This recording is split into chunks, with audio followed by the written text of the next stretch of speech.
visible there. So I would recommend that. Okay.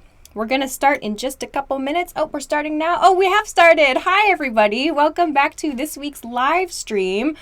This week, we are going to talk about food-related slang and idioms. So we're going to wait for everybody to join us live, and then we'll begin shortly. So as you're joining, don't forget to hit the like button and share the video as well if you like. We really appreciate it.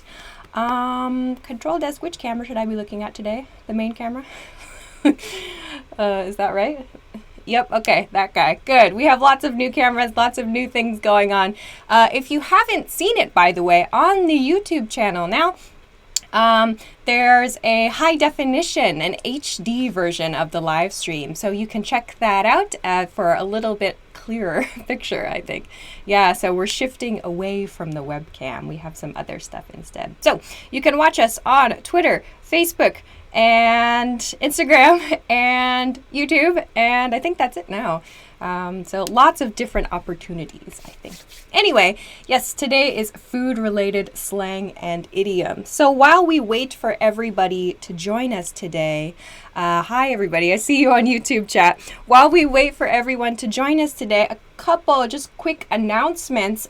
First, if you have not seen it, there is a new episode of English Topics. If you haven't seen English Topics before, Davey and I, my friend Davey and I, we discuss a point in English about English culture, specifically American culture, and we talk a little bit about vocabulary words and expressions for that. So I shared this on Twitter earlier this week, but if you have not seen this, you can check this out on the YouTube channel. This is actually, I thought this was a really, really funny episode, so definitely check this out. Some of you, I shared it on Twitter and Instagram, but this is really, really funny to me, so please check it out if you have not already. Okay, I think we'll start in about 1 minute then or so. I think we're getting a couple things set up. We're testing some new things, but I think we're ready to get started. So, looks good to me, I think. All right, so to repeat again, today we're talking about food-related slang and idioms. Today, as always, I made today's lesson into like 3 groups. So we're going to talk about expressions you can use at home, vocabulary words at home, and we're going to talk about things you can say at the restaurant when you visit a restaurant. And then I'll talk about some general expressions as well. So I hope there's enough time to cover everything.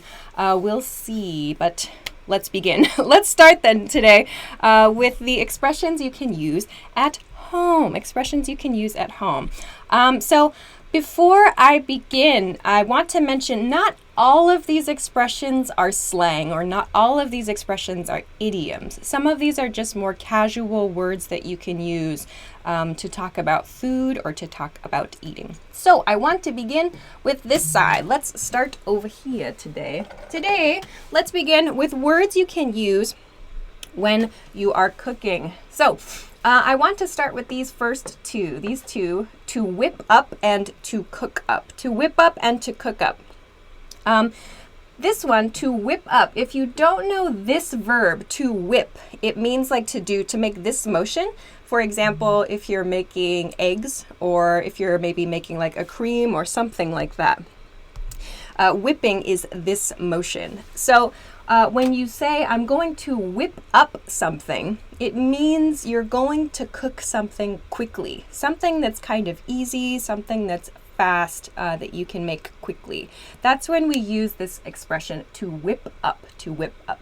And you'll see a couple of example sentences a little bit later too. Okay, then the second expression, to cook up, is similar. To cook up is just like an even more casual way of saying cook. Like, I'm going to cook dinner later. To make this a little more casual even, we might say, I'm going to cook up. I'm going to cook up something. I'm going to cook up something. So I'll share some examples in just a moment. Let's see. Is that example sentence okay to share now? I know you guys are busy, sorry. Oh yeah? Okay, cool. Okay, so let's look at an example sentence. Since we talked about these two, let's look at some example sentences. First, let's look at this one for whip up, So something you're going to cook quickly. So this one, to whip up, I'm going to go home and whip up some pasta. So here there are two expressions, two things happening. Go home is one, whip up is the other. I'm going to go home and whip up some pasta. So that means cook quickly, cook something, prepare something quickly. Okay, then the second example sentence, let's look at how to use the expression cook up. Cook up is used very similarly. We'll see in a minute, I think. Maybe. Something else. That's it. Great. Okay, so here's an example sentence with cook. This is past tense, so remember, cook is a regular verb. So we cooked up some stew last night. So it sounds like very simple cooking, very easy cooking, nothing really complex or complicated. Okay, good. Let's go on then to this next expression. So here I have 2/5 second rule. Okay, maybe some of you know this, and this depends on the person. So we have either 2-second rule or 5-second rule. This means, depending on the person, it's the length of time that if we drop food on the ground, it's still safe to eat. So like if you're making something or if you're eating something, but you drop that, then you can say like, oh, 2-second rule or oh, 5-second rule. Then it's like, oh, maybe I'll pick it up and it'll be safe to eat. Am I going to stand the whole lesson? I can sit down. Is that better for you? Okay. Then I'm planning to stand the whole lesson because it's more comfortable. Okay, anyway, the 2-second or the 5-second rule refers to when you drop something on the ground and you need to decide, oh my gosh, is this safe to eat or not? Hi. Okay, so 2-second rule, 5-second rule. Some of you may think it's not okay to drop it at all, so maybe this doesn't apply to you, but I think a lot of people say 2-second rule, 5-second rule, probably no 10-second rule as well. I see your guys' messages about the video lagging. I cannot control that. The team is working hard to try to fix the lag issue. Sorry, we appreciate your patience. We're working on it right now. There's someone here working right now to try to fix it. Thank you for your messages though. Okay, but let's move on to the next point. The next thing is to make something from scratch. To make something from scratch. Scratch. Here, this means zero, to make something from nothing, to have no like pre-prepared ingredients and to make something from that. So if you like cooking at home, if you're a home cook and you want to make things without using a boxed ingredient, without using some kind of pre-prepared ingredient, you can use this expression. So to make pasta from scratch, to make soup from scratch. Right here is where you use the name of the food that you're making to make something from scratch here. So we'll see a couple examples. Yeah, great. Awesome. Thank you, Control Desk. So we'll see an example sentence right here. Let's see. That's okay. So sorry, our first example sentence right here is this one. So this is how to use this 5-second or 2-second rule I talked about. So you dropped the expensive cheese, 5-second rule. So we use this more like an exclamation, like, oh, you dropped it, 2-second rule, or oh, you dropped it, 5-second rule, like this, kind of at the end of a statement. Something happened, 5-second rule, and then if you pick it up in 5 seconds, it's okay to eat. Then let's look at the second one here, to make something from scratch. To make something from scratch, here's an example. I made this cake from scratch. So here, this means I did not use any pre-prepared ingredients. I did not use any box. I didn't use anything. I put everything together myself. Okay, great. So this is sort of just these are a couple things you can use at home. If you like cooking at home, these are some expressions you can use at home in your own kitchen. All right, good. Let's take a break then. It is very hot in here today. Oh my goodness. Okay, so today's topic is, as you see, food-related slang and idioms. So as always, we have free stuff, a perfect thing for you to check out. The free thing for this week, it's hard to see. This one, this free PDF cheat sheet, I'll hold it up here really quickly. It's so bright, it's hard to see. It's hard to see it, but this has vocabulary words and expressions on the back specifically for dining. It's really hard to see because of the lighting, but this paper is white, so it's hard to see. But trust me, there are some good expressions here for going to restaurants and for cooking. So this is a perfect way to practice some of the things that we're talking about in today's lesson. So please go download this. You can find this in the link below the video if you're watching on YouTube, and above the video if you're watching on Facebook. Lots of you ask on YouTube, where is the link? I can't find the link. You need to check the description of the video on YouTube. For Facebook, if you're watching on the big video there, minimize the video screen and you'll see the link above the small video on your Facebook page. So if you can't find the link, that's where to find it. So please check this out. You can see a lot of other things there too. We have lots of other PDFs, but today maybe the food and dining one is a nice one to practice today's points. Yes, all right, let's pick it back up again. If you are just joining, today's topic is food and food-related idioms, things we can use at home, things we can use in the kitchen. Oscar says, Alicia, can we use from scratch to say from the beginning? Not necessarily. We use from scratch to mean that we made something from nothing. Like, so if you're making like a birdhouse, or if you have a project of some kind and you make it without any, there's no set box, you can say I made it from scratch. But I would say it's probably most commonly used for the kitchen, for making things from the kitchen. Okay, let's move along. So let's go to the second part of today's lesson. I mentioned today we're talking about food-related idioms, food-related slang, casual words. Group 1 was expressions you can use at home. Second part is things we're going to talk about at the restaurant. So this will actually get into a little bit of slang. This will be some slang. So it's hard to see. I'm going to read everything, don't worry. So let's take a look at some restaurant expressions. First one, the first word here is party. So when you visit a restaurant, when you visit a restaurant, they will tell you or they will ask you rather, how many in your party? Party means group. How many people in your group? So your party. And when they tell you okay, you're going to wait 10 minutes or 5 minutes or something like that. You sit at the restaurant and you wait.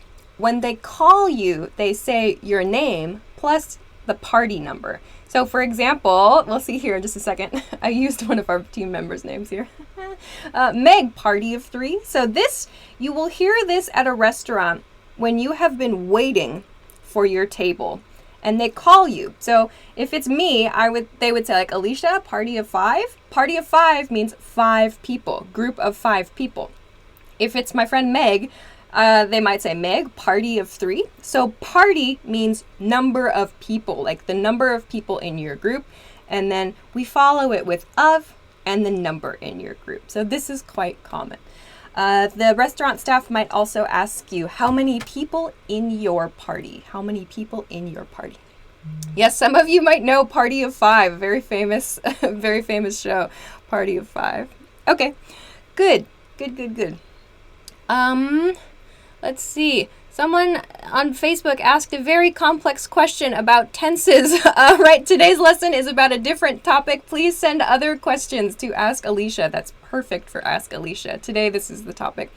Okay, let's move on to the second thing. The second verb, this is a slang expression, especially if you work in the restaurant industry. The expression is too short. To short someone as a verb. So I know you guys know short means not tall. So to short someone, however, as a verb, to short someone is usually used for drinks. So when you order a drink at a bar, for example, a glass of wine or a cocktail, and the bartender, the waiter, the waitress, they don't pour enough into the drink. So there's a regular amount for the drink, but the person making the drink doesn't pour enough. It's like not enough. We say short. We use the verb short to describe that. So I'll show you a very casual but quite common expression that you can use here. Let's take a look at this example sentence. This expression is, the bartender shorted me on that pour. Okay, so what is this? Bartender is clear, I think. The person working at the bar. Then shorted me. Shorted me means didn't give me enough of the thing I ordered. And then here, on that pour. So pouring means like making the drink. So in this amount of drink that went into my glass, there wasn't enough, in other words. So we use this expression to talk about that. The bartender shorted me, didn't give me enough when they made my drink. This is a casual way to say that, to short someone, to short someone. Okay, good.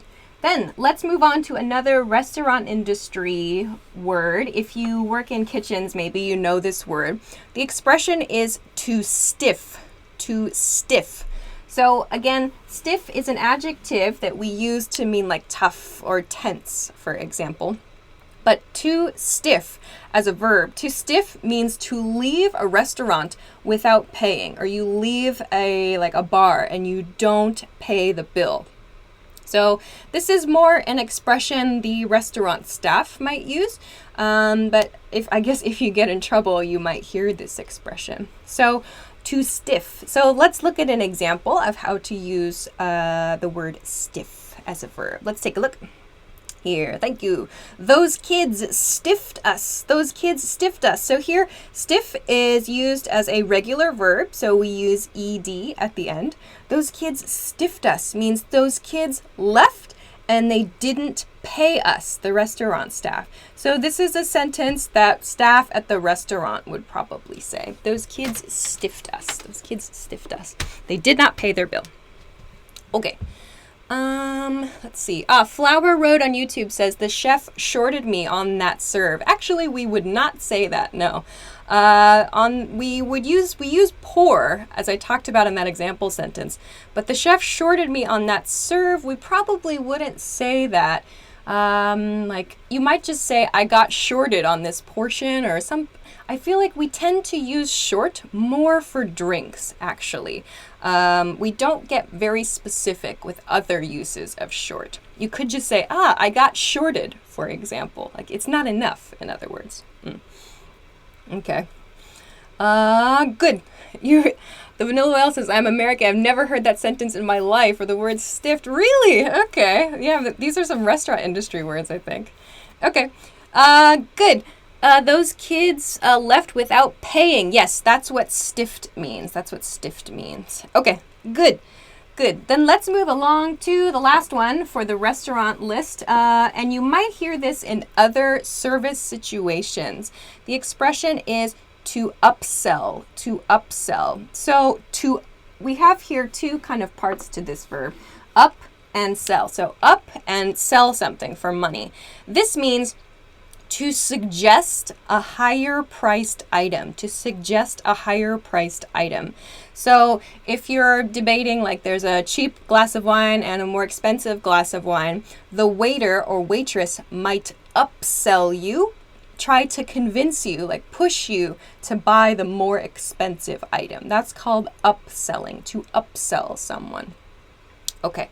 So we'll look at one example here. Yeah, great. Okay, so to upsell someone right here is the waitress tried to upsell me on my wine choice. So to upsell someone. The waitress tried to upsell me. So upsell. We don't have downsell, interestingly enough. We don't use downsell, I suppose. I think upsell is something we use to mean I was pushed to buy something at a higher price, but downsell, no. So interesting word. So these are some expressions you might hear more at restaurants. Yeah. Okay. Good. Good, good, good. We're about, we only have 10 minutes left. Yeah, that's true. It's not considered selling anymore if you downsell someone. All right, let's go on to another break then. Woohoo! So if you missed it before, today, as always, we have free stuff.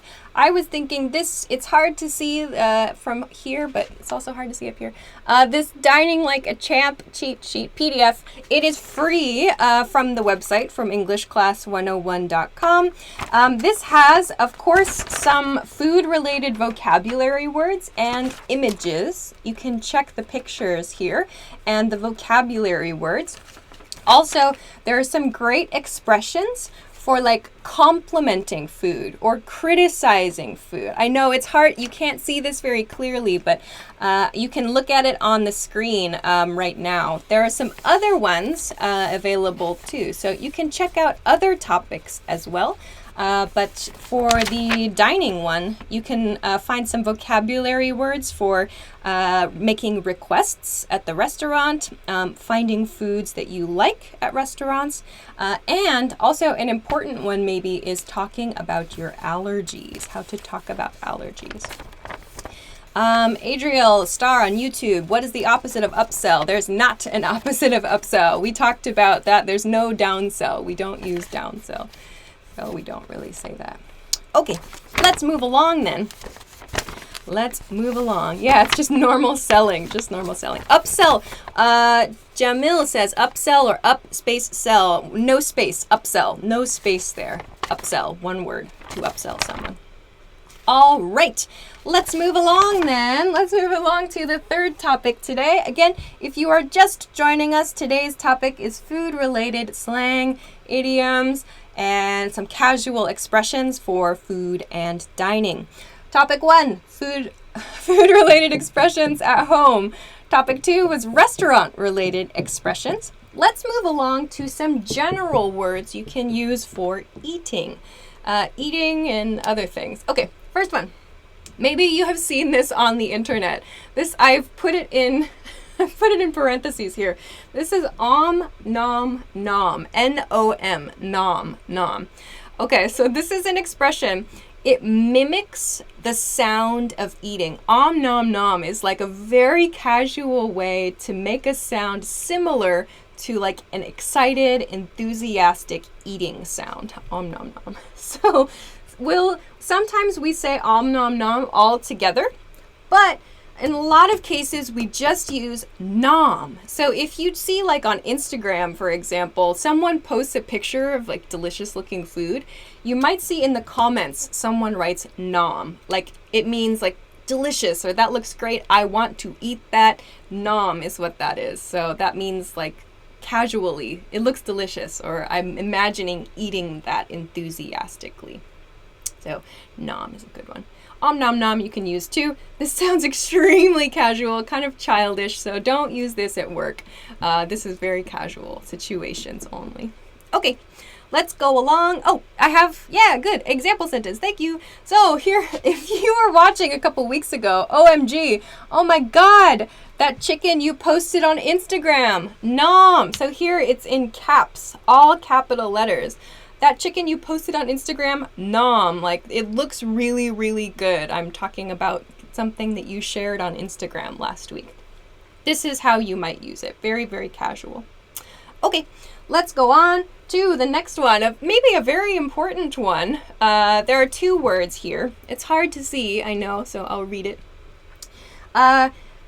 Here, I've begun with I'm. It's hard to see, sorry, I'm. So I'm, okay, I'll get to that in a second.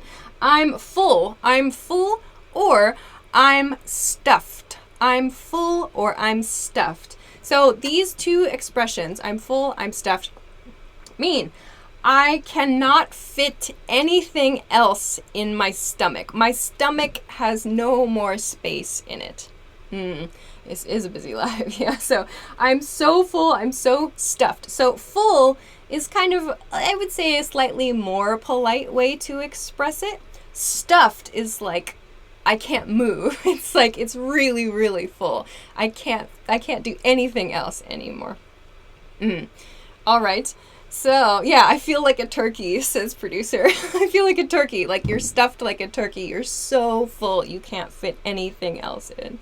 So, these are expressions you can use when you're eating something. Okay. All right. The next expression then is booze. Oh, sorry, I forgot my example sentence. I got a message. Oh man, that was so good. I'm stuffed. I'm stuffed. So here's how we use it. It's usually like a good thing to be stuffed. Like we use it in a positive way. Yeah, hi Harley. Oh my god, that turkey was so good. I'm full. Yeah, exactly. Yes, it means your stomach is full. Usually full of food. We don't use it so much for drinks, actually, but for food. All right. Oosh, let's go on to the next one.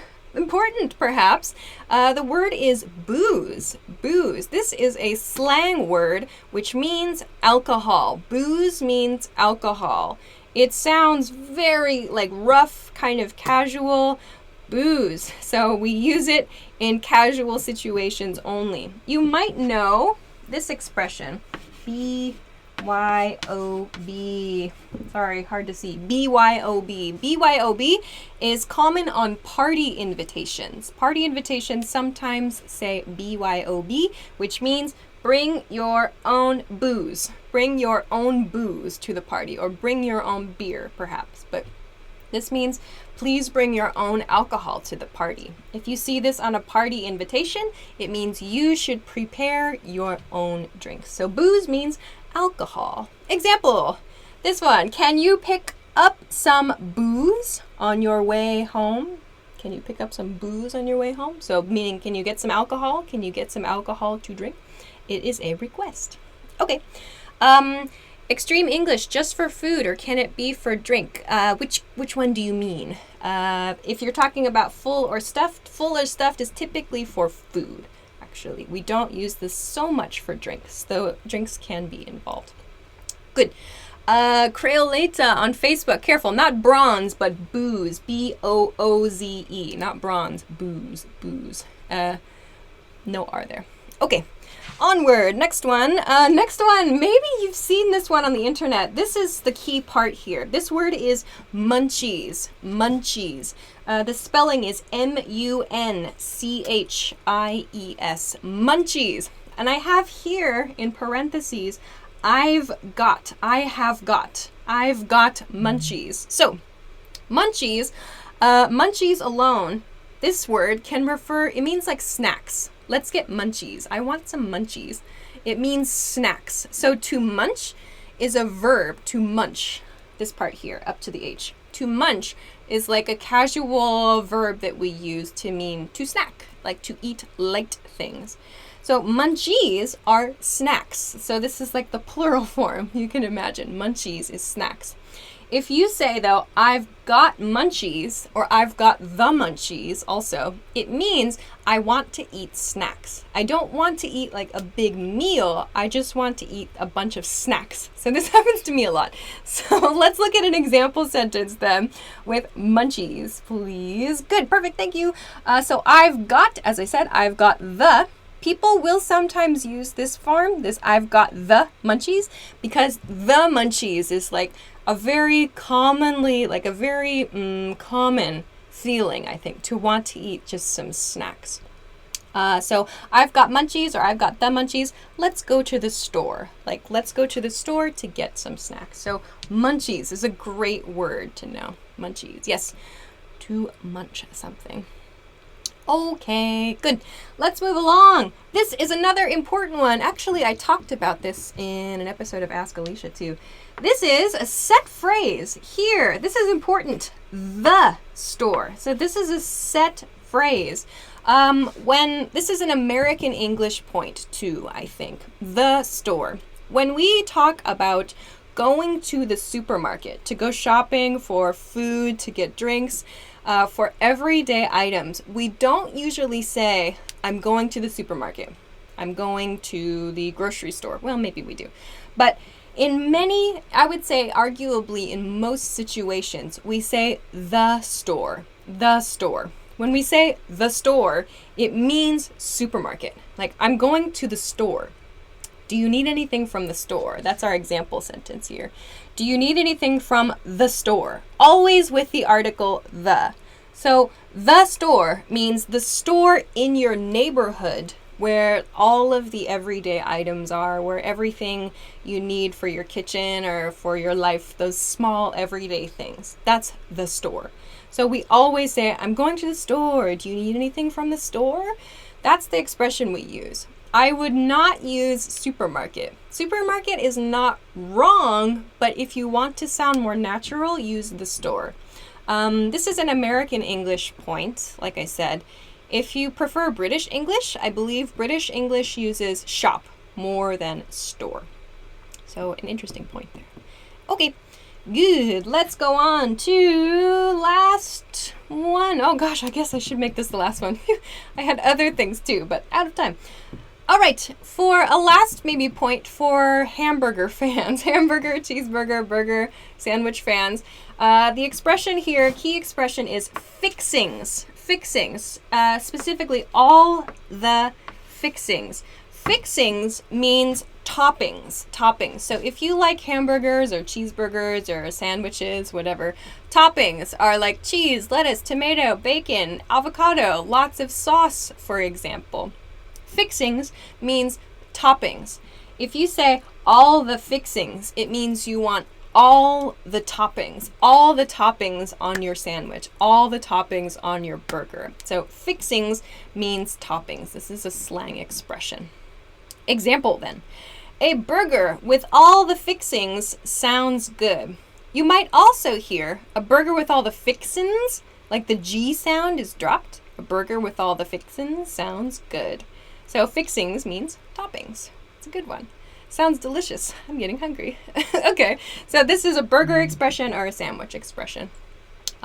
We do not use this for like pizza toppings though. We just say toppings actually. So sandwiches and burgers, use fixings with that one for sure. All right. Yeah, and then another one, BYOB, is another bonus word.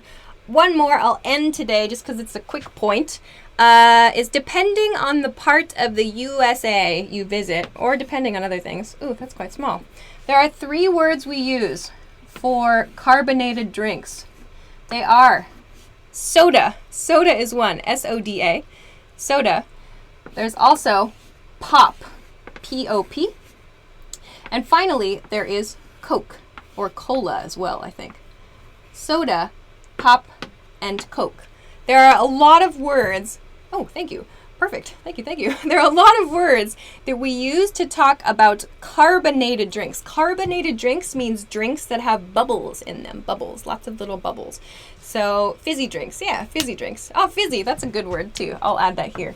Fizzy. F-I-Z-Z-Y. F-I-Z-Z-Y means lots of bubbles in drinks. Fizzy is an adjective. So fizzy drinks. We use soda, pop, or Coke to talk about those. It depends on where you are in the US. Different people use different words. Like on the West Coast, where I was growing up, we used pop, actually. We used pop, though maybe like California, we used soda as well, too, a little bit. I think Coke and cola might be used more in like the South and on the East Coast, perhaps. I'm not sure, actually. Maybe someone will get mad at me, but I don't know. But I tended to use like pop or soda. Now I think I use soda, like soda water or soda to drink. But you will hear all of these, actually, to talk about fizzy drinks. Fizzy drinks. Good. So a little point to end on for today. All right. So those are maybe a nice list of vocabulary words that you could probably use today or tomorrow in your studies when you're eating or visiting a restaurant or just thinking about food in general. So I hope that you can use this stuff right away.